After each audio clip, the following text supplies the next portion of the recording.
자, 이제 여러분이 열심히 실험해서 얻은 결과 분석할 차례인데요. 이왕이면 완벽한 분석, 최대한 명확하고 확실한 과학 이론과 다른 여러 가지 근거를 바탕으로 누구나 동의하고 또 인정받을 수 있는 그런 분석이 가능하면 좋겠죠. 자, 그런데 여러분, 이런 이론의 여지가 없는 100% 객관적인 완벽한 분석이 과연 가능할까요?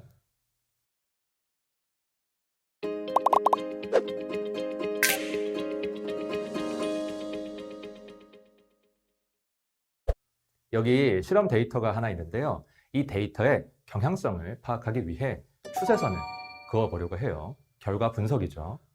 자, 이 별거 아닌 추세선 하나 긋는 거에도 얼마나 많은 주관이 들어가게 되는지 제가 한번 보여드리도록 하겠습니다.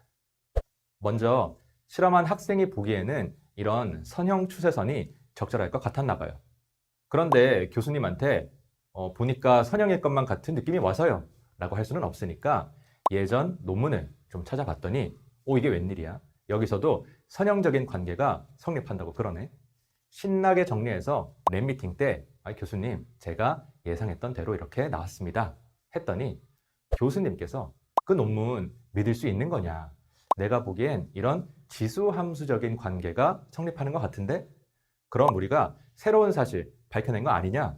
좋은 저널에 한번 내보자 해서 투고했더니 평가자가 하는 말이 이런 엉망인 데이터 가지고 어떻게 추세를 얘기할 수 있냐? 이건 아무 의미 없는 결과다. 탈락이라고 답신이 왔다고 합니다. 어때요? 과학적인 실험 데이터 해석하는데 웬 주관 하셨던 분들 이제 이해되시나요? 여러분의 결과는 세상에 없었던, 그래서 아무도 분석해보지 못했던 완전히 새로운 것이기 때문에 기존의 개념이나 이론을 적용하는 데 있어서 사람마다 생각이 조금씩 다를 수도 있고요. 때로는 결과가 너무 급진적인 나머지 당시에는 아무도 그 결과를 받아들이지 못할 수도 있어요. 사실 이런 일은 수없이 많았죠. 프리드먼과 르메트르가 처음에 우주가 팽창할 수도 있다 라고 얘기했을 때 믿는 사람 아무도 없었거든요. 허블이 먼 은하의 적색 편의를 관찰해서 우주 팽창을 실험적으로 증명하기 전까지는 정신 나간 소리 취급을 받았어요. 양자역학도 마찬가지로 처음에는 인식이 좋지 못했습니다. 오죽하면 아인슈타인이 양자역학을 두고 신은 주사위 놀이를 하지 않는다 라고 했겠어요. 이렇게 결과의 옳고 그름과 다른 사람의 인정을 받는 것은 사실상 별개의 문제라고 할 수 있기 때문에 사실 완벽한 분석을 하기란 굉장히 어렵습니다. 그럼 어떻게 해야 되냐? 논리적으로 하시면 돼요. 어떻게든 내 주장을 뒷받침해 줄 수 있는 근거를 찾기 위해 노력하시면 됩니다. 예를 들면 내 결과를 잘 알려진 선행연구와 비교해서 분석하면 그냥 내 결과만 가지고 얘기하는 것보다는 훨씬 더 논리적으로 들리겠죠. 또 이런 측면에서 교수님이나 연구실 동료들에게 내부적인 평가를 받는 것도 굉장히 큰 도움이 됩니다. 다른 사람의 생각이 어떻게 다른지 확인할 수 있는 기회니까요. 결국 완벽한 분석에 집착할 필요 없다는 거 명심하시고요. 분석의 근거를 찾고 논리를 만드는데 집중하시면 되겠습니다.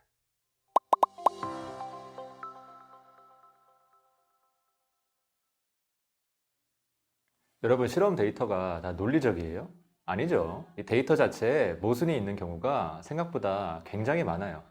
가장 대표적인 게 데이터에 일관성이 없는 경우인데 간단하게 얘기해서 어제 한 실험 결과랑 오늘 한 실험 결과가 아무 이유 없이 다르다는 거예요. 이게 뭐 살짝 다른 것도 아니고 뭐 결과가 반대로 나오거나 아예 아무것도 안 나오는 경우도 수두룩하거든요. 여러분은 그런 적 없었어요?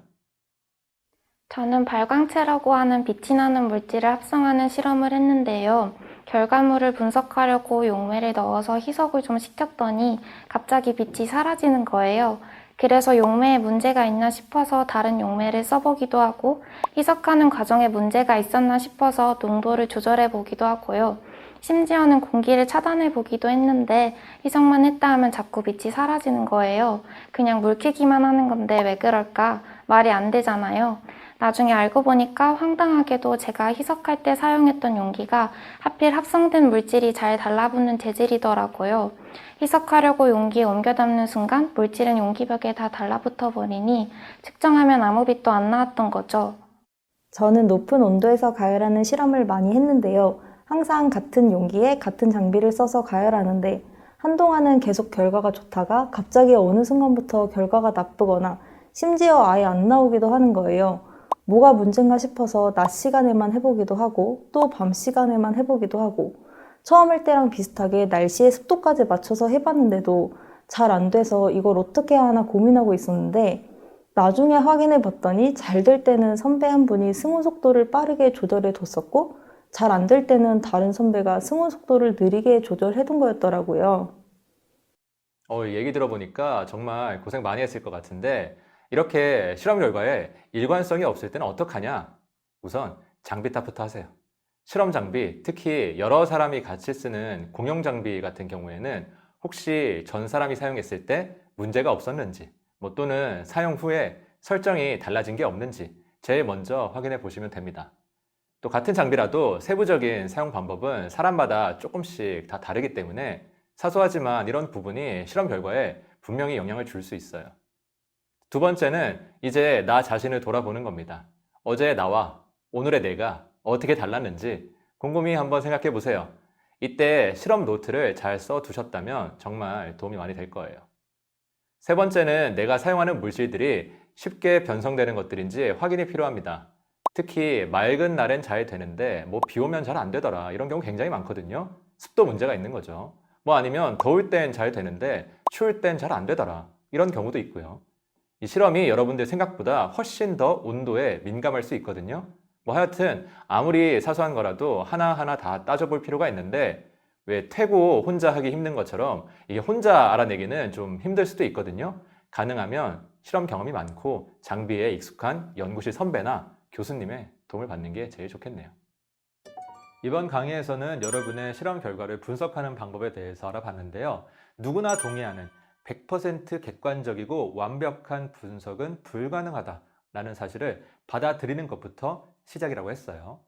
여러분의 결과는 세상에 없었던, 그래서 아무도 분석해보지 못했던 완전히 새로운 것이기 때문에 기존의 개념이나 이론을 적용하는 데 있어서 사람마다 생각이 조금씩 다를 수도 있고요. 때로는 결과가 너무 급진적인 나머지 당시에는 아무도 받아들이지 못할 수도 있다는 거 다시 한번 말씀드리고요. 그럼 어떻게 해야 되냐? 최대한 논리적으로 접근하시면 돼요. 완벽한 분석에 집착할 필요 전혀 없고요. 분석의 근거를 찾고 논리를 만드는데 집중하시면 되겠습니다.